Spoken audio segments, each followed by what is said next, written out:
Sorry. Okay. Hi, everybody. Pen here with Yogacises. I have Pallas here today. Really excited to have her on. Thank you so much for being on today with us. Sure thing. I'm glad to be here. Thank you for asking. Thanks. So her background is in holistic health.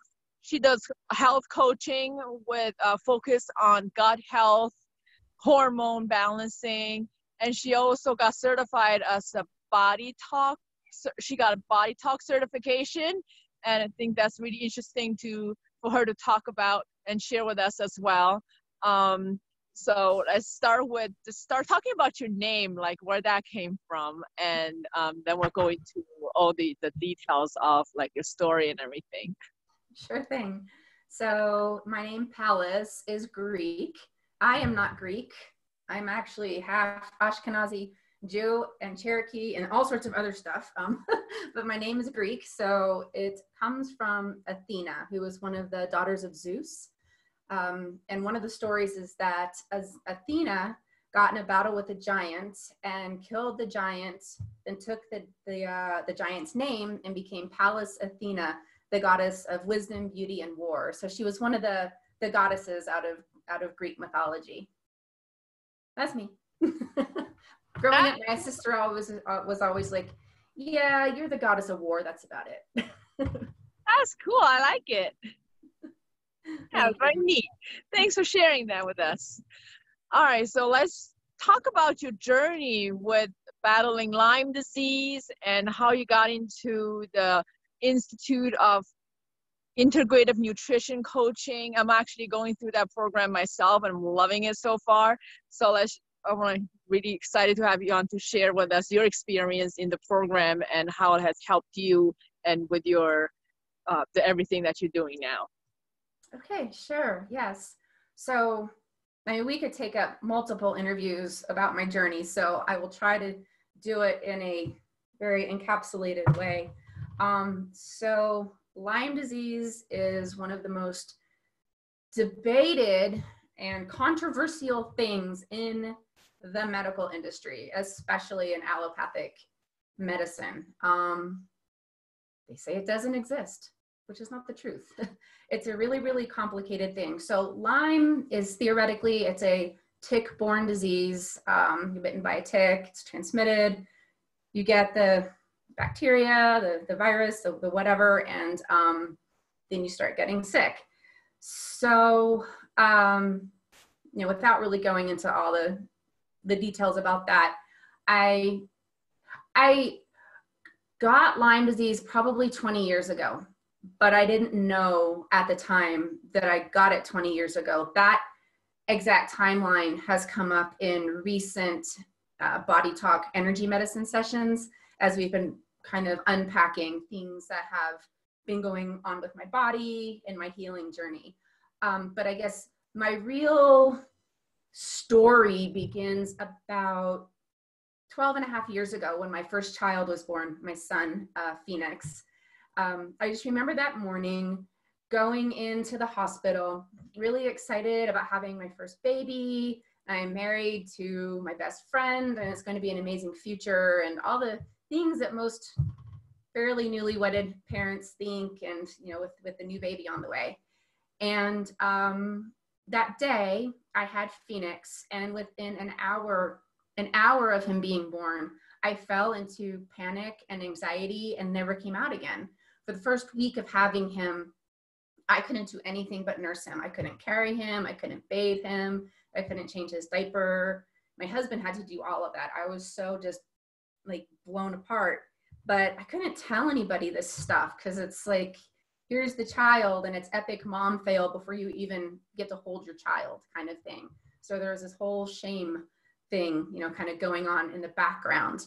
And so that space, living in that space of panic and anxiety, it just persisted. It never went away. It just actually started getting worse over time. But I continued doing life. I joined moms groups. I kept seeing my friends. I kept doing all the things that people do, even though it was so insanely mentally and physically painful because of how much anxiety that there was with everything.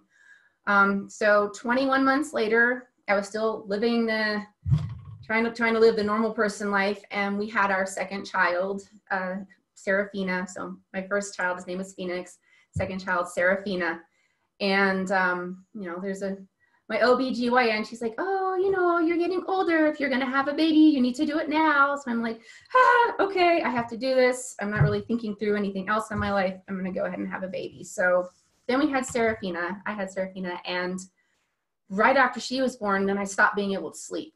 Like, not just like super cruddy sleep. Like people are like, oh, I couldn't sleep for 7 days and it was the worst experience of my life. And now life is normal again. I couldn't sleep. I didn't dream for over 10 years. My daughter's 10 and a half now.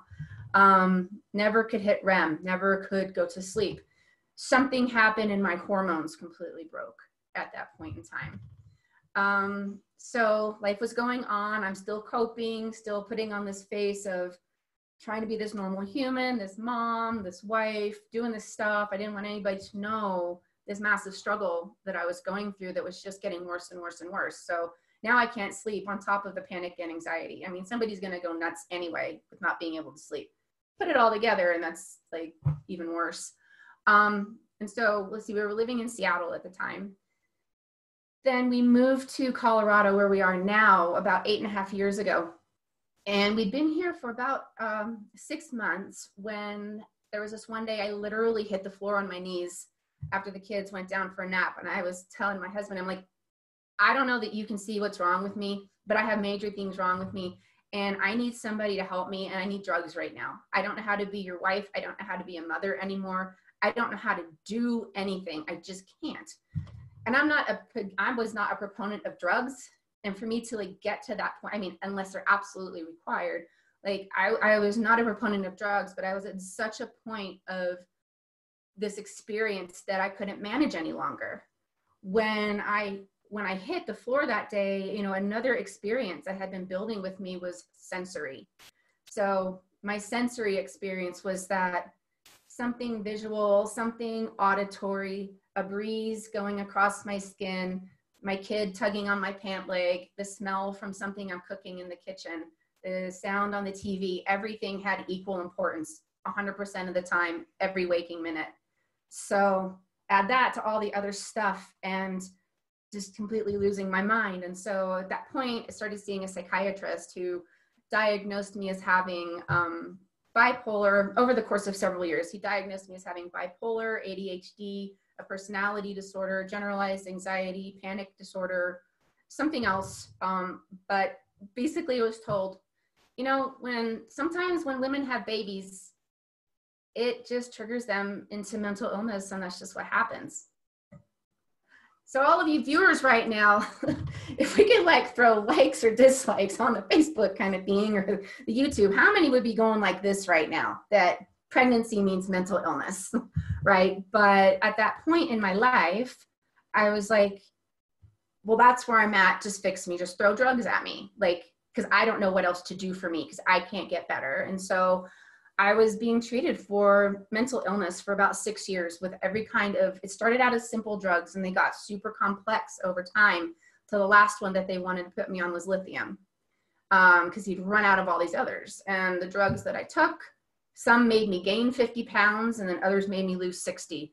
Some made me, if I was thinking about eating food, I would throw up thinking about eating food. Or then if I put food in my mouth, I would much rather have eaten dirt because of the sensory experience that I was having. Other drugs made it where I couldn't be around lights because it made me feel like I was having a seizure. Like every kind of horrible side effect could happen. And so they give me one drug and then they give me another one to mitigate this effect. And there's a reason that none of this was working. Well, one, 95% of the time people don't need drugs anyway. Two, I wasn't mentally ill. I was really, really sick. And so during this time I had started a company actually with my best friend, an entertainment production company. And I joined martial arts.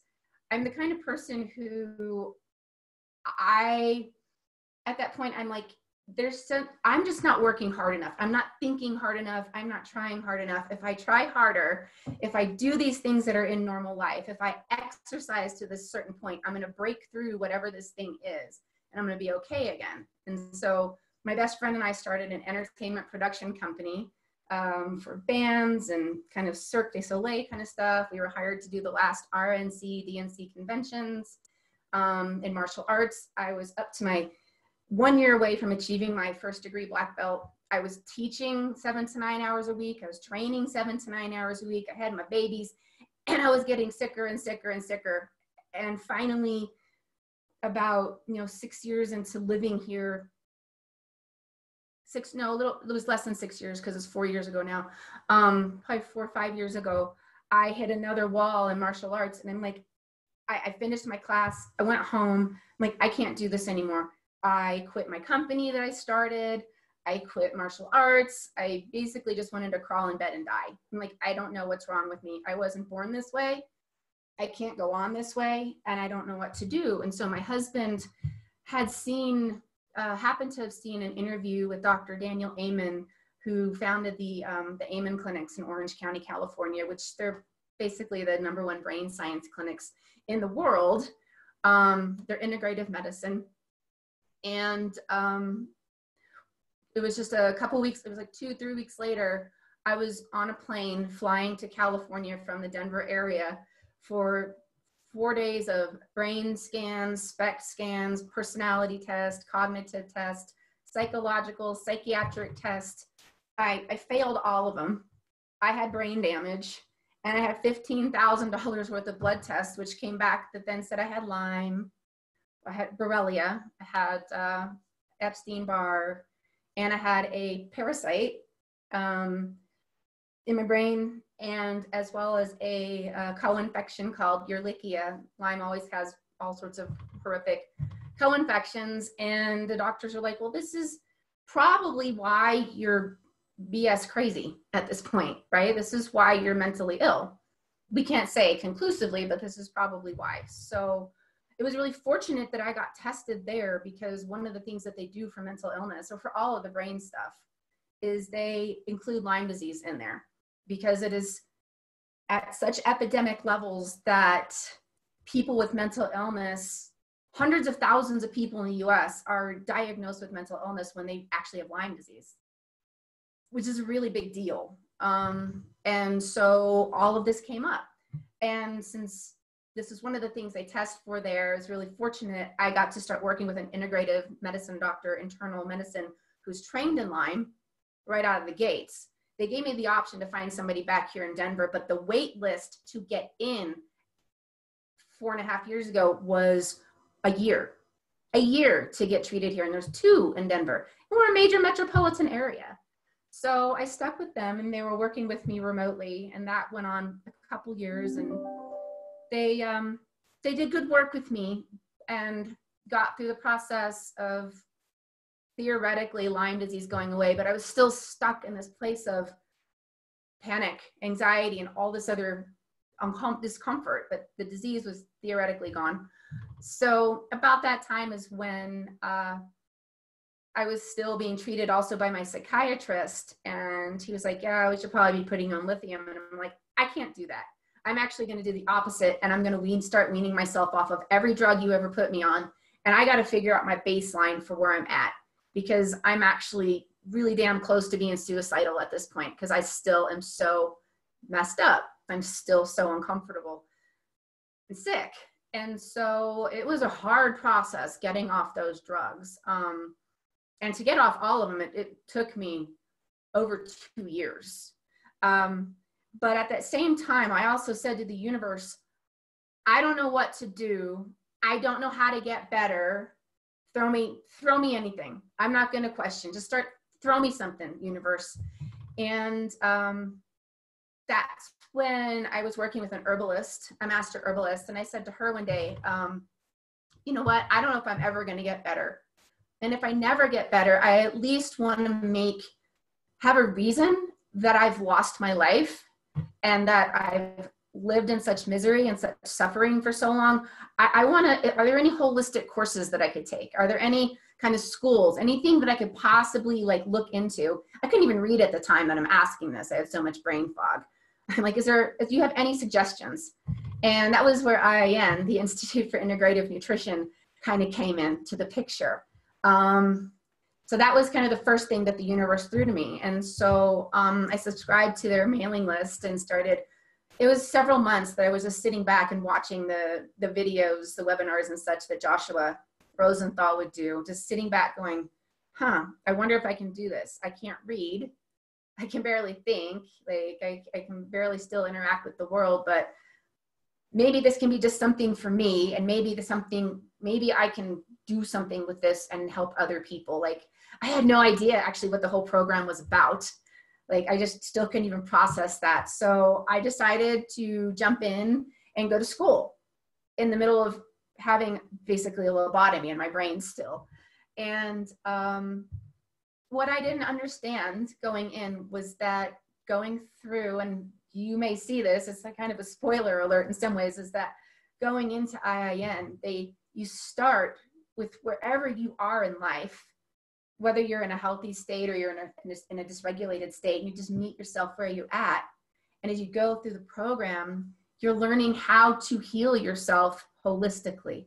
You're learning how to have practical experience, practical application of everything that you're learning, but on yourself. And when you get out on the other end, you can go, you should work with me because look what I did, right? Or whatever these experiences are that you bring in. And so going through these courses, so IIN is the largest holistic nutrition school in the world, right? Like, and there's so much to that. And when I started with that school, the only times of my day that I would not feel this massive panic all the time was when I was watching the lectures and having opportunity to sit back and learn and listen to these people talking about whatever it is they were talking about. And those were my short periods of time during my day that I actually had a break of being able to get out of myself and into something else. I don't know why, that's just what it was. And so over the course of the year that I took this course is when I slowly started waking up out of this place of massive chaos that was still inside of me. And that's when the universe started showing me some other modalities of medicine and healers that could come into my life and help me navigate this stuff. And so it's starting with me meeting myself with where I'm at and starting to take ownership of certain things like how to eat, and like mindset was awesome for somebody that could calm their brain down. Like I couldn't. I'm like, I get it. Like, but it was starting just with nutrition, and it was starting with bringing in these things that were making me feel better, just feel better. Primary food during this course of time. And that's when I was introduced to my naturopathic doctor in Boulder. And she's just amazing, beautiful, beautiful woman. And I went to see her. And the first time I met with her, I was expecting kind of the normal doctor rigmarole, fill out this stuff, talk for 5 seconds, and like, here you go. We didn't listen, but me going, hopefully that something's going to help me. We talked for over an hour and a half. We didn't even talk necessarily about my disease, about my sickness. She just wanted to hear me. She just wanted to talk to me. All of a sudden, I was like this real person back in the world. I was Pallas. I had a soul. I had meaning. I had a past. I had a present. I had a journey. Somebody was listening to me. And, being in such a place of chronic illness, something that's come out of it, a perspective is that the emotional isolation of being so sick is probably worse than the actual disease itself in many ways. And that was my first connection with another human who got it to a point. My family loves me, but they can't get it. Friends fall away when you're not doing great. Most do. They don't get it. They're busy. It's life, whatever. And she heard me. And so I started working with her, and we started doing things in that, the naturopathic area that was supporting my body and supporting my mind and supporting holistically in ways that I'd been learning, at IIN. And then I was then introduced, a connection was given to me for a Oriental medicine doctor about 45 minutes away from me, who only practices quantum medicine.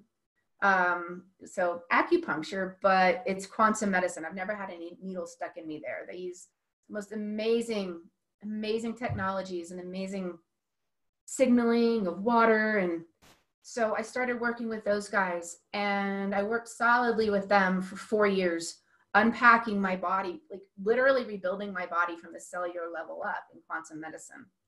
Also, in conjunction with that, my other healer that was brought into my life was, who's now one of my best friends, a craniosacral therapist with somatic therapy, and that was working directly with my nervous system.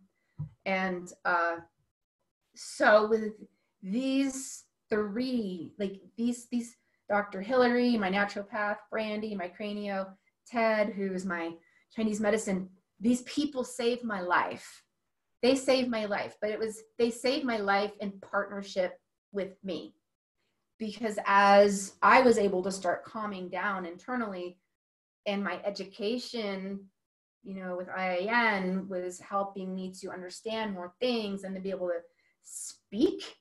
I was getting a voice, I was getting words, I was able to have dialogue with my healers. Partnering together, I started actually moving out of a state of total disease, total dis-ease, into a place of health. So I call it like my journey back to health, versus my health journey. And so about 4 months ago, almost 5 months ago, I decided to start trying out bodytalk, which is absolutely a beautiful kind of medicine. It's conscious healing. It's clinical integrative energy medicine. In Australia, it's actually part of the medical system there. People are hired in and given insurance for this modality. It's just absolutely amazing the way that this other kind of medicine works. And then adding in Elsa here, who's one of the top in the nation, actually, the things that we've been working on and unpacking the belief systems that are embedded in my body, in my tissues, in my spirit, all of this, everything that makes who we are, it's just taken everything to the next level. So it's been a super, super complicated journey, and I'm leaving out 90% of what everything was. I mean, I don't remember the majority of my children's growing up. Their ages 10 and 12 and a half. I don't remember their babyhood. Next to nothing. I can look at pictures. We have tens of thousands of photographs, and I look at it, and sometimes I remember and sometimes I don't. But like, that's how bad it was. And so with all of this that I've been immersed in, meeting myself where I'm at for so many years, and having to literally rebuild myself from, like, if you took sand and then you smashed the sand and then you atomically blasted that piece of sand, like rebuilding myself from that atomically blasted place back to this living, fully functioning, sentient being. Like, that's like having to like rebuild myself. And so taking all of this experience that I've had personally, and then all of these different modalities, it's just come together in the most beautiful way that has just hit me so hard, going, I can help other people never have to experience what I experienced. And if they are experiencing what I'm experienced or have experienced, I can help them navigate out of that, rather than having to do this full, like this spiral, either up or even the spiral down. It's like, I can help you escape this tragic place that you're in. So, so becoming the health coach was to help me move forward in life, bringing in the gut health, bringing in the hormone balancing with stuff I needed to do for me, because all that stuff was just, Lyme is basically an autoimmune disease on steroids. It's the worst thing ever. So like, Lyme, for those of you that aren't familiar with it, and I should have said this at the beginning, it's called the great mimicker. And what that means is that for somebody who has, Lyme shows up as ALS, Lyme shows up as MS, Lyme shows up as dementia and Alzheimer's. It can make your heart seal to the heart wall. If you know somebody that has Bell's palsy, they don't have Bell's palsy. They have a virus. It usually goes back to Epstein-Barr, and it's going to be and connected to Lyme. Rheumatoid arthritis, like all the stuff. These diseases are not really what they seem. There's a much, much bigger picture, super complicated, and the nuances to what all this stuff is, what's going on out there is not what it seems. And so what I've been able to accomplish with these other healers and these other modalities and just not giving up, I was living at my constitution level for many, many years. And if people don't know what the constitution level is, that's just that very base level in the human body that doesn't let you die. So that's where I was at for so long. And so, I've been told that what I've accomplished is nothing less than miraculous, because to come back from where I was to where I am now is not the common thing. The most common trajectory with Lyme disease is you get sick and you get sicker. There's people that see 200 doctors and they never get better. That's a common theme. And then their bodies start failing. As their bodies start failing, these different diseases start manifesting in these different ways. They're left undiagnosed, or even if they are diagnosed, most of the time they can't actually be healed. And then they get to these lesser and lesser states of life, of quality of life. And, it leads people to a high level of suicide or just death. Like Lyme it's a death sentence for so many people. And so with it, just the knowledge that I've gained, the personal experience, the basically experiencing a living death for over a decade of my life and coming back from that has put me in the position to be who I am now as a, as a practitioner, as somebody who I'm working on the certification for bodytalk, because it's so powerful as a healer, and just being able to meet people where they're at and being able to synthesize all of this random information. I guess a gift that I have is I'm a synthesizer, kind of a medical intuitive in a lot of ways, synthesizing information, putting it together and going, actually, what they thought is not what it is. Now, let's move forward and actually heal. So that's who I am now, not who I was before it all started. I'm a new me, and why I do what I do. It's to be present and literally just serve others and bring back actual life, like not just quality of life, but life. That's the story. Oh my gosh, you went through so much, and just it's kind of hard to take in, because it's hard to imagine you've been going through all that and missing out on a big portion of your kids' lives. And through all that, like with all the medications in you, all the side effects, and your symptoms gotten worse, and all these doctors telling you all these different things, how the detoxification process, like getting all that out of your system and rebuilding yourself from inside and out, like basically just mentally, spiritually, physically, emotionally, everything. How was that process like? It's been a long haul, a long journey, and it's taken years. I mean, my liver is still waking me up at 3 o'clock in the morning very frequently. So my liver is still going, let's talk again. Let's work on healing a little more. It's been, healing is not linear. You do this as you're getting better, and then you go like this, and then you go backwards, and then stuff has to move out of the way. And then you're like, oh, okay, well, we cleared that. Let's try to go forward again. And then we go forward and you're doing great. And then the bottom drops out. Things have to shift. You feel like crap. The world's ending. Then kind of restructures. Then you start going. And so it's been this like this for like years. But where I'm at now is so high. Where I came from and where I am is two different, it is dimensionally apart.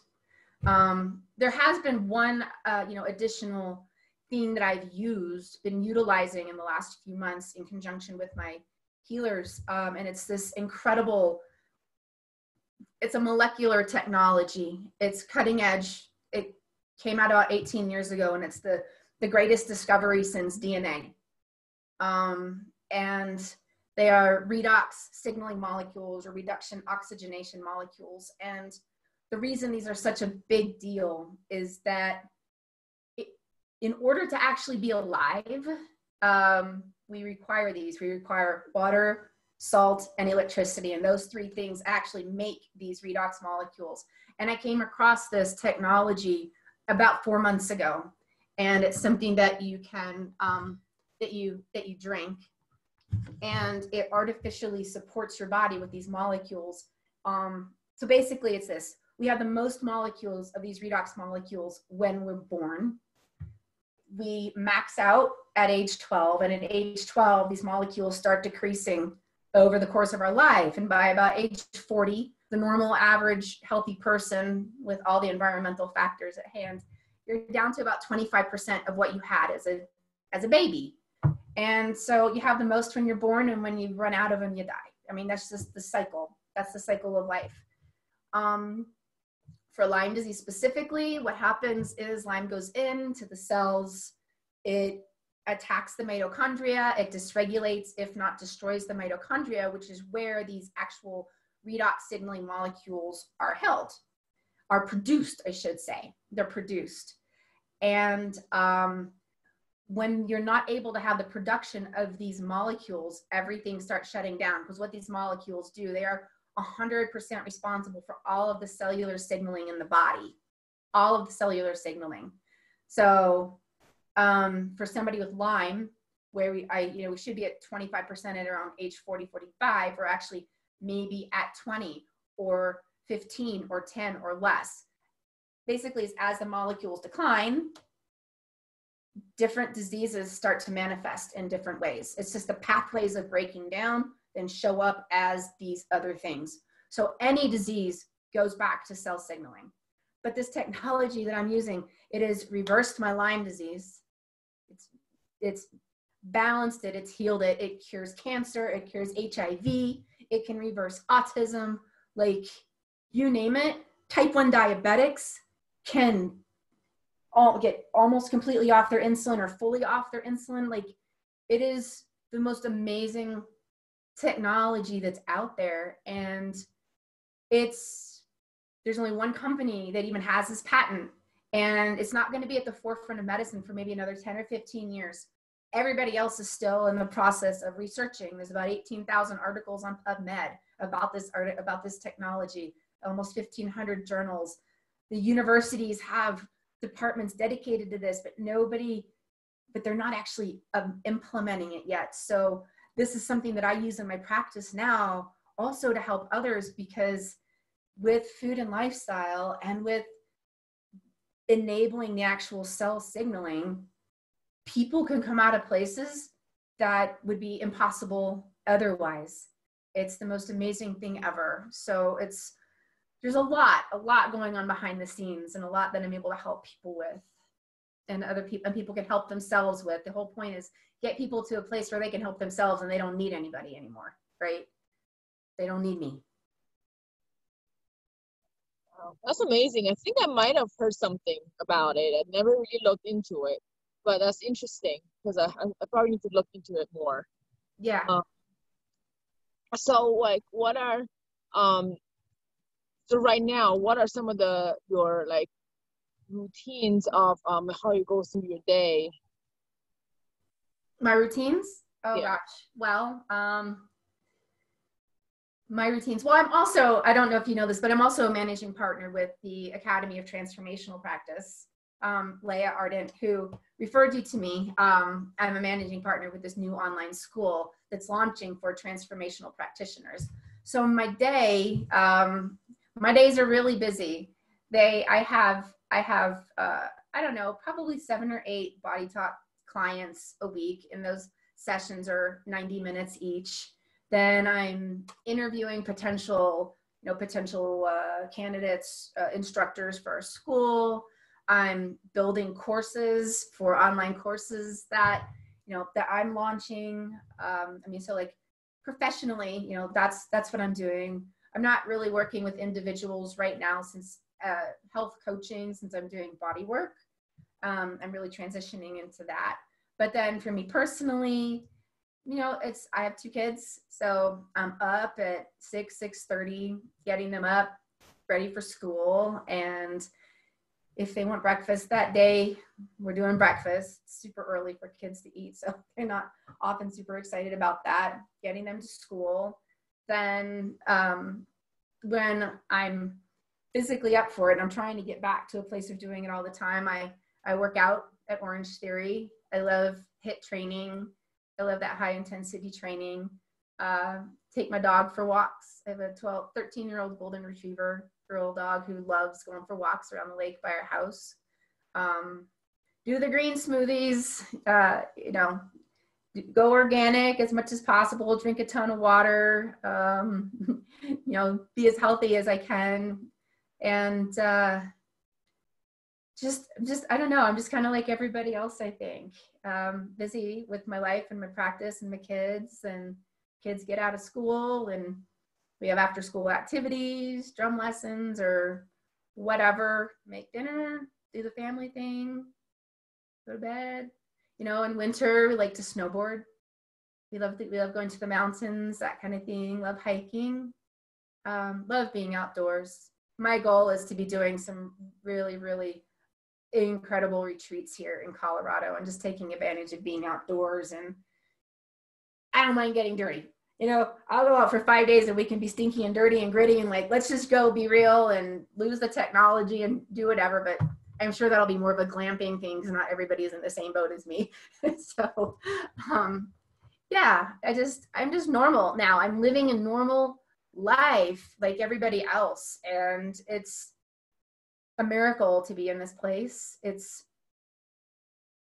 I try not to take for granted that I'm getting up in the morning, and I'm actually glad to be getting up in the morning, and that I'm able to get through that I'm thinking, I'm reading, I'm processing, I'm doing, have a business, I'm getting certifications, I'm helping people heal. And there's a reason, and I'm able to say truly that everything that happened to me, as horrible as it was, as horrible, if it didn't happen, it wouldn't have given me this phase of my life to actually be really, really impactful and show up in the world in a truly authentic, compassionate, real, let's just make stuff happen that's good kind of way.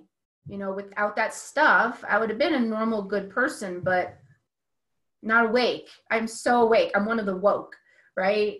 And being woke and being aware and being part of the movement that is going to change the world and heal the world. Like, I wouldn't be in this position if I hadn't gone through what I went through.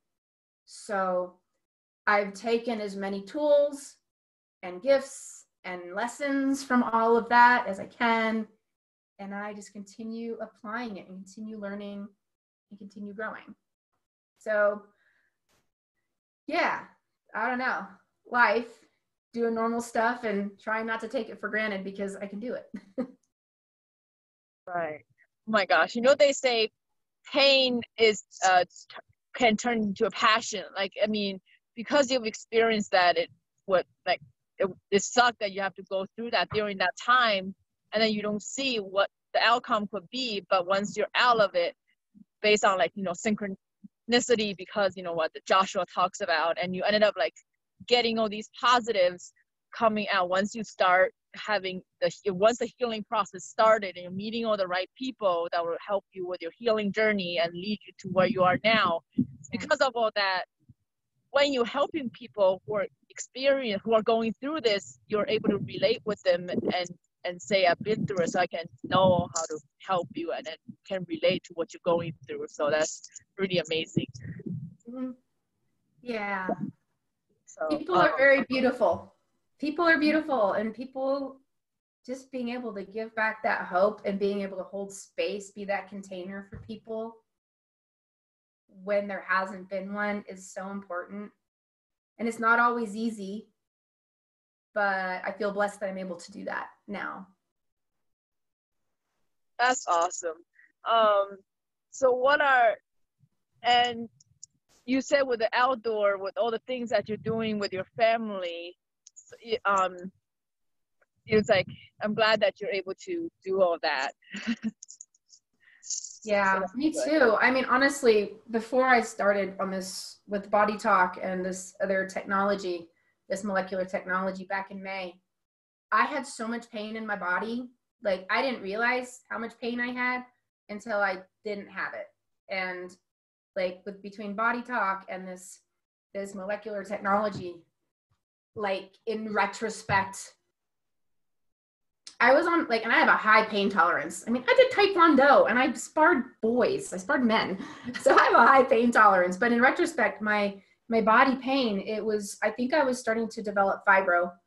And I think in my bones, my whole skeletal structure felt like just arthritic all the way through it. So much pain. Like it just, nothing wanted to bend. Nothing really wanted to move. And so just, it's super recent actually that getting out there and being physical comfortably and like I want to, not talking myself into it and going, this used to be fun kind of thing. It's super recent. And so I'm looking forward to this winter and getting out to the mountains with the kids.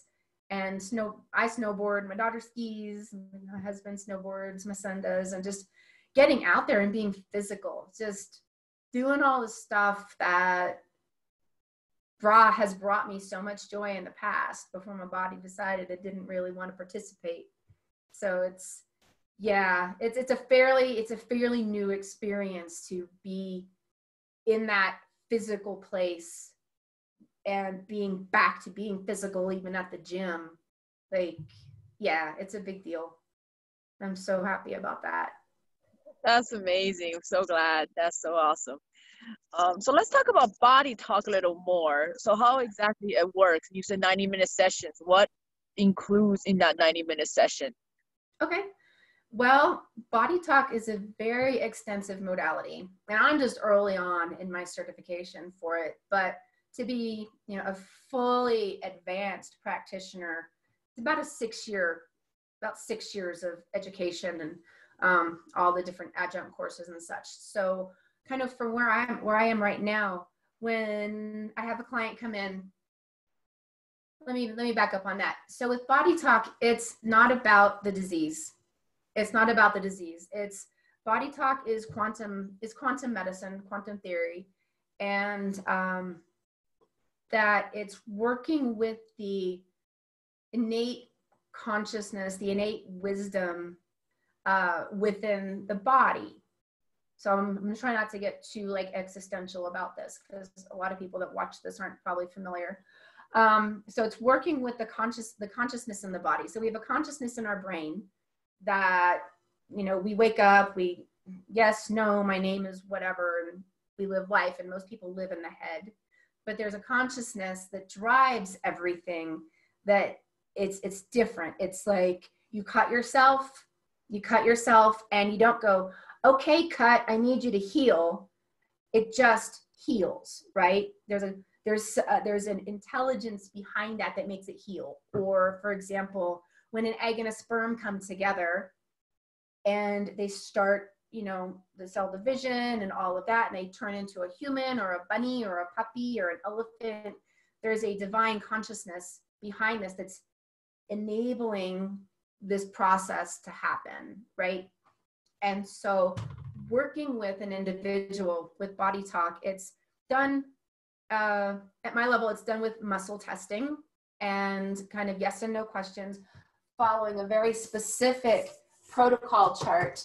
And it's balancing, you know, being able to be this type of practitioner, it's balancing the right and left hemispheres of the brain, the right brain and left brain, you know, the creative and the analytical, and it's finding a balance between the two to be able to work with that intelligence in their body, to be able to connect. In quantum medicine, we're all part of the same thing, right? And so it's being able to actually be in that space with that person, working with that intelligence in the body.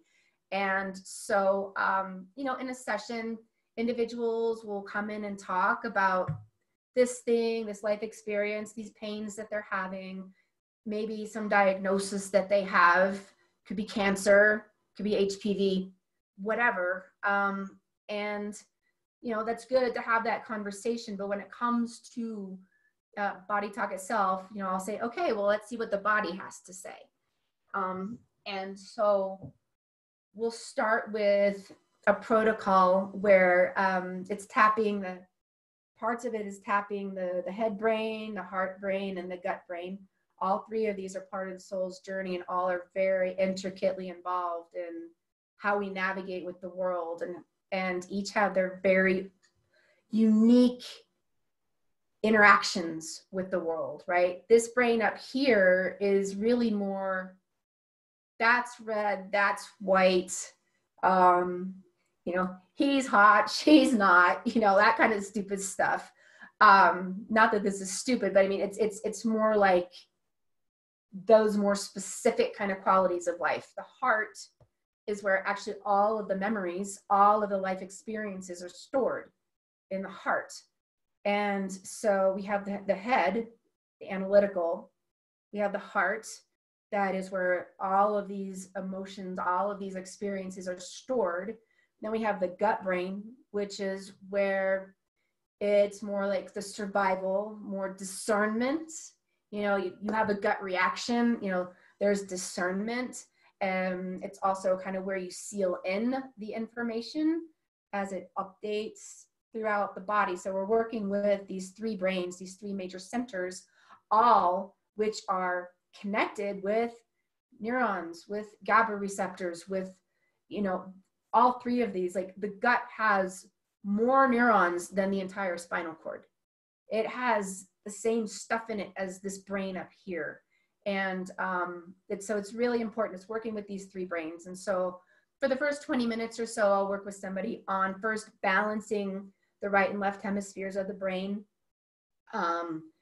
And that is kind of preparing the body to be able to have better stress balancing and such. Then we do a procedure that is, it's touching on the eyes, pushing on the eyes, that is called switching, to help balance the body to better manage the stress responses that come on. So for example, maybe you're on the computer all day and you hit this point in the day where all of a sudden your brain's starting to kind of get sluggish. That's the body actually trying to shut down from stimulus overload. Or maybe it could be an argument or a trauma, or even too much light coming through the leaves, speckled light through the leaves. You never know what is going to, create a stress response in a person. And so some people's stress responses happen too soon, and they switch and they get into a shutdown of the body. Other people, their stress responses happen too late and they've pushed too far. And so it's getting the body to balance to a much more even place of where that switching, where that stress response is going to be. Then we do a part of it where we balance the hydration of the cells in the body, and another one where we do body chemistry, which is working with the immune system to recognize anything invasive in the body that it can then recognize and start doing something with. And then the last part of this, the first 20 minutes, is balancing the wei qi energy of the body. So there's qi, the qi that in Chinese medicine, kind of the life force in the body. The wei qi energy is an energy field that is just above the skin and just below the skin. And it's the circuit breaker of the body.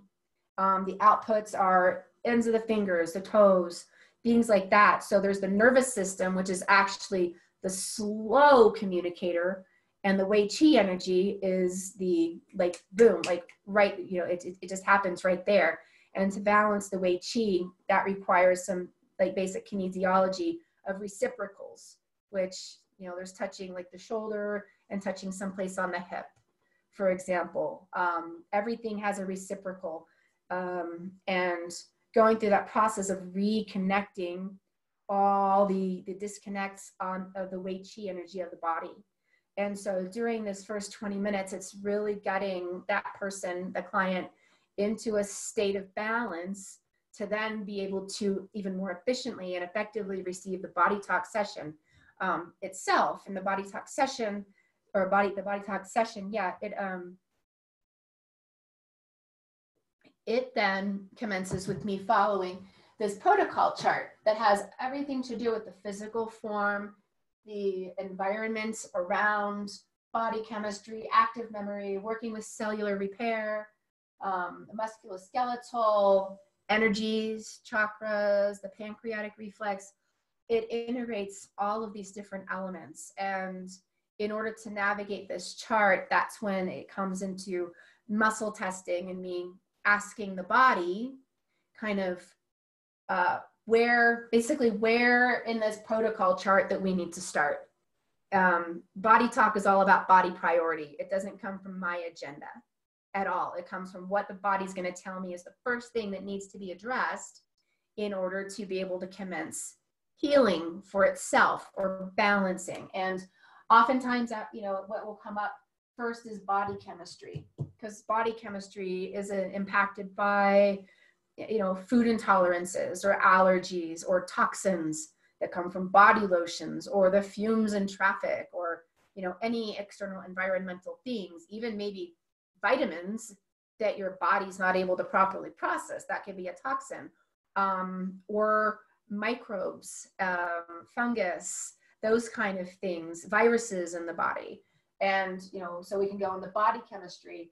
And with body chemistry, it is very connected to the limbic brain, this part of the brain, which is connected to the emotions in the body and the immune system. And so when, you know, I bring up body chemistry, because it's kind of easier to relate to feeling sick or having a disease, it's moving backwards to that through this path, it's a pathway, you know, that we're following to find out kind of where did this start from and what does the body need to do to balance that. But fundamentally, for anything that is going wrong in the body that feels like it's going wrong, a sickness, it goes back to a belief system and an actual experience. And so the actual bug may not be what's the important thing here. It could be that, you know, we come through, we figure out that it's influenza, but then asking more questions, it's going back to, and maybe it's a mother who is dealing with a child who's been having big emotional challenges recently. And maybe 3 weeks ago, there was this big thing that happened at home with trying to get them to school, and it was super stressful and whatever. And so at that point, there's a belief system in the body that is connected to this formula moving forward, getting to this point of getting sick, and then how the body is holding on to being sick. And so it's, excuse me, it's kind of unpacking this belief system that's in effect kind of made a weak spot in the body that in turn made the person get sick. And so it's unpacking that formula And then enabling the body. As a practitioner, I go in, I'm shining a flashlight on what is this formula that happened in order for it to get where it is right now. And then the body, the innate intelligence, the innate wisdom can go, oh, I see the formula now. Now I can unpack that. I can put it aside. I can get rid of that old code. I can update with the new healthy code. And now we can move forward of getting better. So it's a, excuse me, it's very formula based, and it's very protocol based. But so every time there's something that's done with body talk, like it's unpacking all of these belief systems, everything about who we are comes from a belief system. And so every time that there's a session done and we unpack this thing, it's done forever. It's not something that we ever have to go back to again. And so then next time they come in for the next session, the body says, okay, let's start here. And maybe the next session could be related to something called, or maybe it can be cellular repair. Like we literally go in to the body, figure out what's going on in the cells, and there's a protocol to then enable the cells to heal by unpacking the rogue code, the bad code that's running in the background that's making these things go wrong, and updating the genetics of the person with like this new code that then enables the actual healing of what's going on at the cellular level. And for people that have never experienced energy medicine, and even those that have, the way I'm describing it might sound really kind of out there, but all of this is based on so many different modalities and thousands of years old and even modern things. But to see the impacts of these things with individuals is absolutely amazing. Like I was working with a client the other day who has had some pretty big trauma in the last couple of years because she lost her dad. And her session, we started out with kind of the protocol that I said, and then we went in to check in on the body, kind of what's going on, and it went directly to her organs, and it went to her lungs. And with the lungs, I asked these questions. It came up with 2 lungs, with bilateral lungs. Okay, so asking more questions, kind of what's going on, the physical structures, the whatever. One lung came up oriented to an event that happened 1 year and 10 months ago that had something to do with a family member. And it wasn't telling me specifically what that family member was. I'm like, okay, so we're not having like big conversation during this session. The clients are usually very quiet. Sometimes they doze off even. And I'm like, okay, so this is what's come up. This is where we're at. Something that happened 1 year and 10 months ago that was oriented to a close family member. She's thinking about it, and it was her father. Her father passed away 1 year and 10 months ago. And then this story kind of came out around that experience, oriented to the left lung. Okay, so I'm able to test the body, ask questions. Are we finished with figuring out what this formula is here? Yes, we're done. Okay, then I look for any more links having to do with what's going on in the lungs. And it ended up orienting back to the right lung in the body. And so asking more questions about the structure and the function and anything that could be related to it.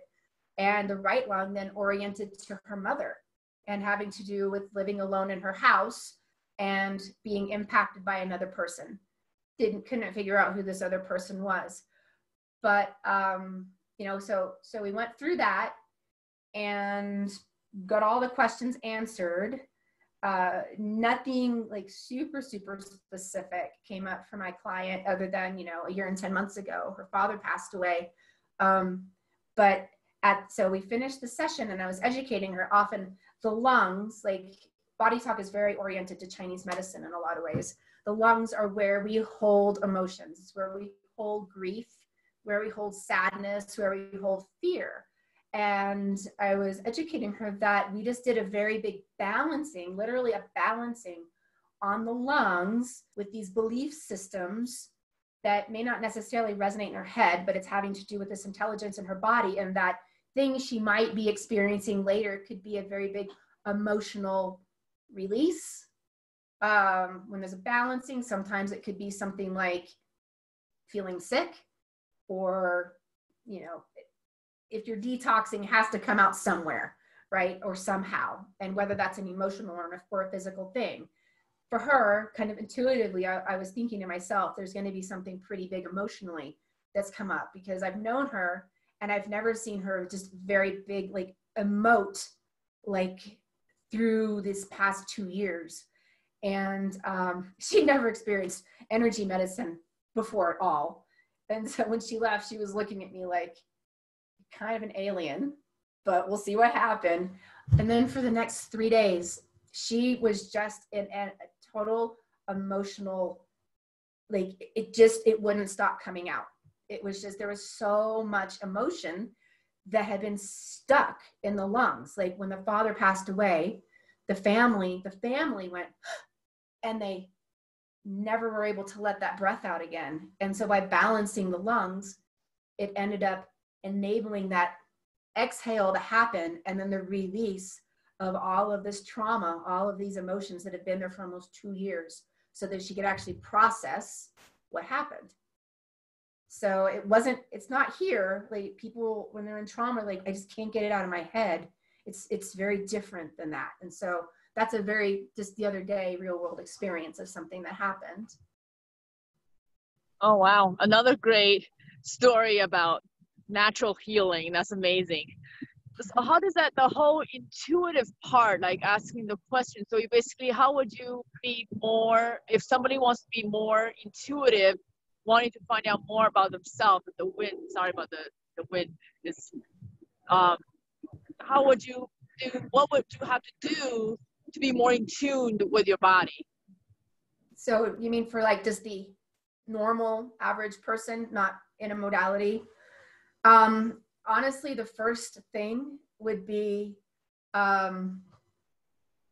cleaning up the diet. It would be cleaning up the diet. And the reason I say that, I mean, there's a lot of reasons, but the specific reason that I say that is that, well, kind of like I was saying earlier, I'm balancing the 3 brains, and all of these things are talking, right? All of them have the actual brain chemistry, the physical, the neurons, the receptors, the physical structures are all similar, but there is also a nervous part of the nervous system that is connecting all of these, the enteric nervous system. And so where gut health plays in obviously a lot of ways, but so if somebody's wanting to be more intuitive, they're wanting to be able to connect with these 3 brains, and specifically the gut brain. If they're not eating well, if they're eating more of a standard American diet, and they have high inflammation in their gut and in their body, that means that they're going to have inflammation that's impacting this enteric nervous system, that's going to be impacting the vagus nerve that goes up and down, which means that there's going to be inflammation.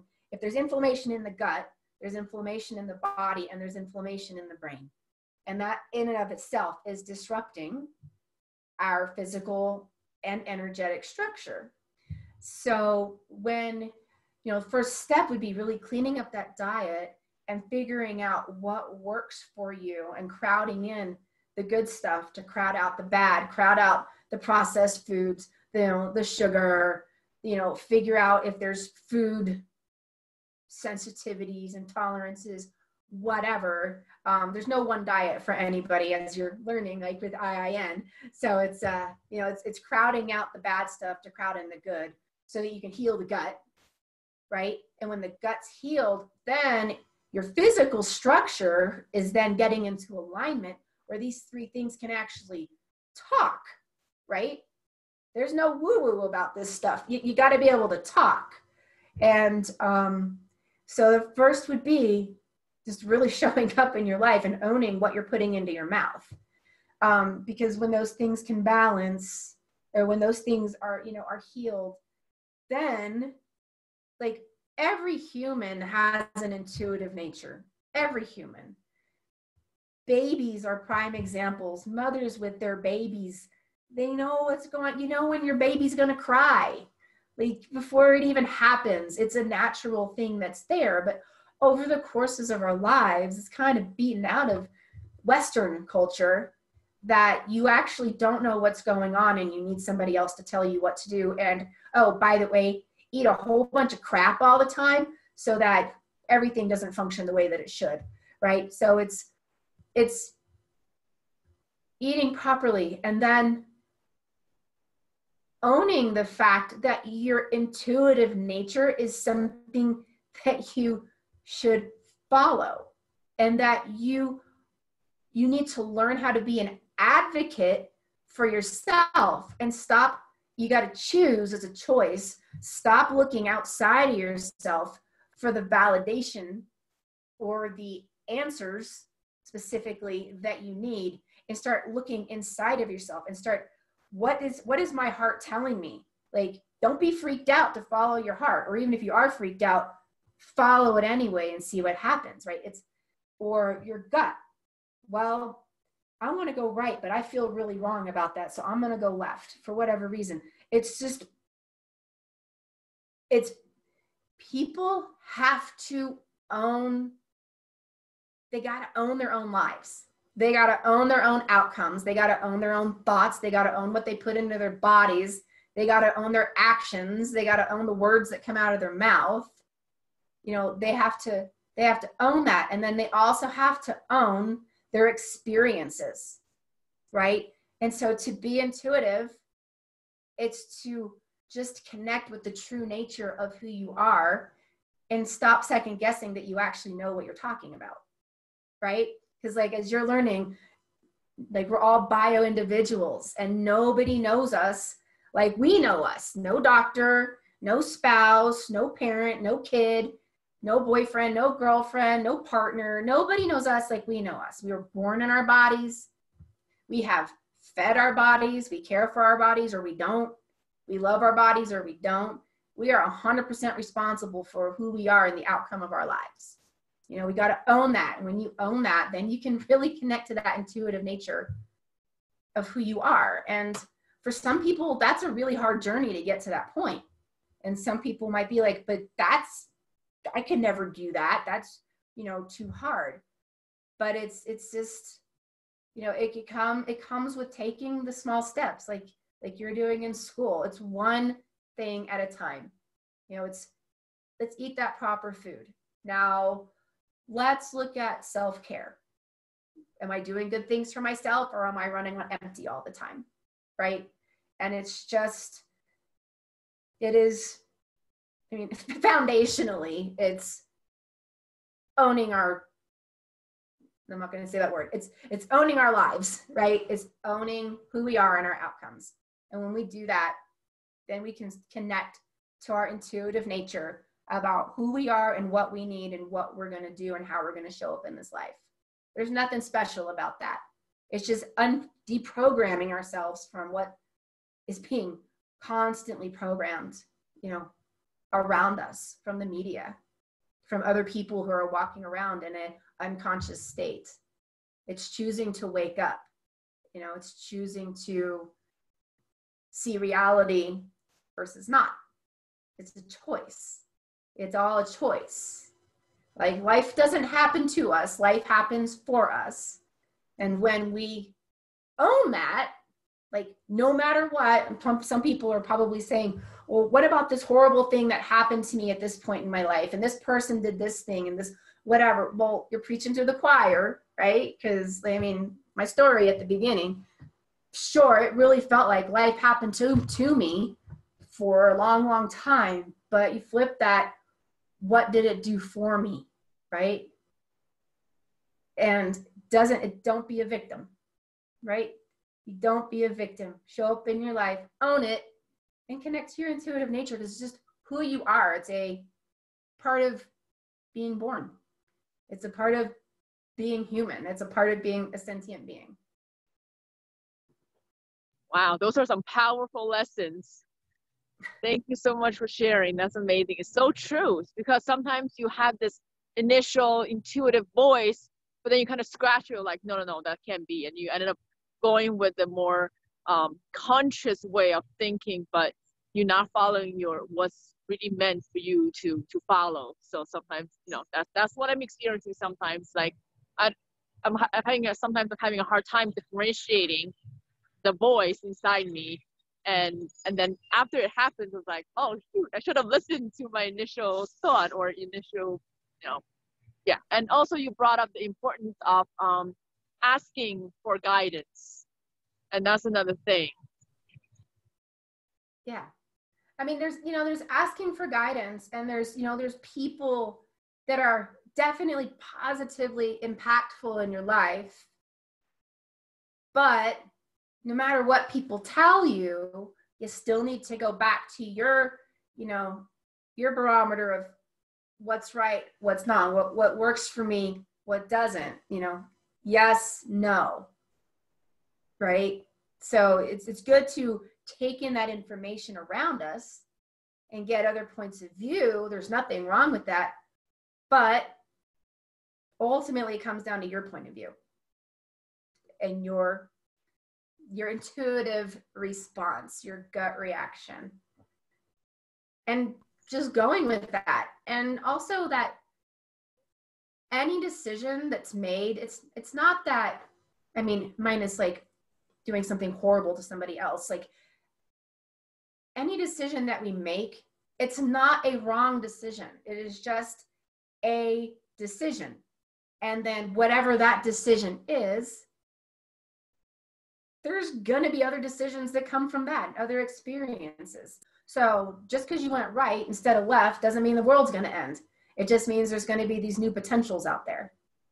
And not getting hung up on that, it's black or white, because there's nothing black or white in the world. It's all gray, and it's all shades of gray.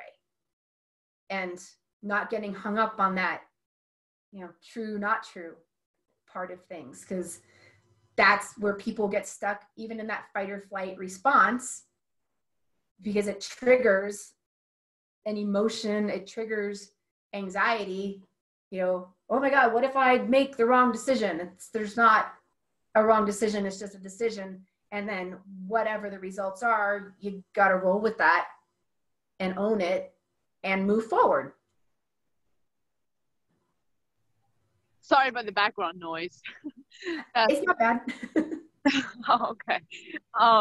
You're right. Like I do sometimes criticize myself with my decisions that I make, but then it all turned out to be great. I was like, it's meant to be that way. So it happens for a reason.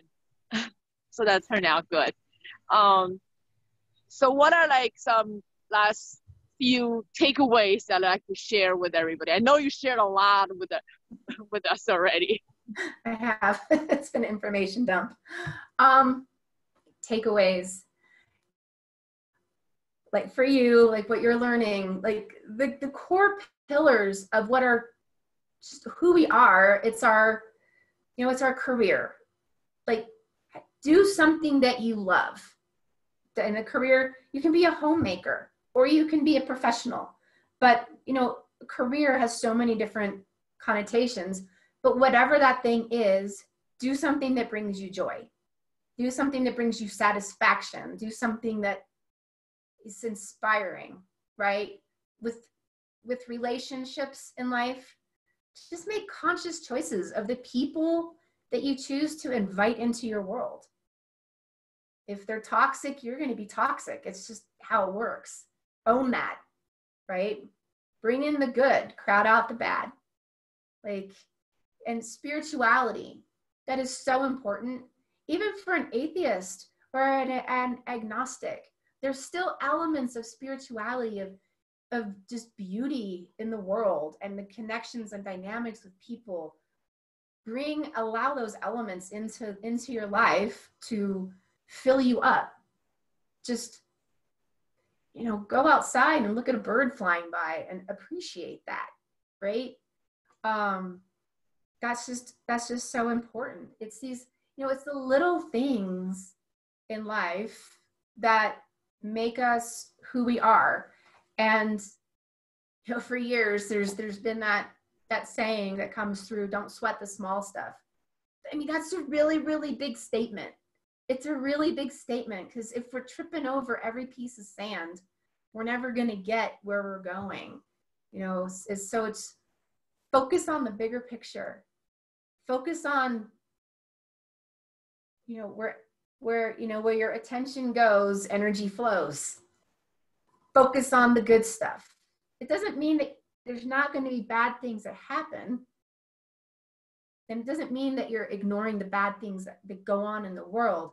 But when you're switching your lenses about your life, and you're looking for those positive things and those positive people and those nourishing experiences and those, you know, opportunities that fill you up, like that's going to be what comes to you.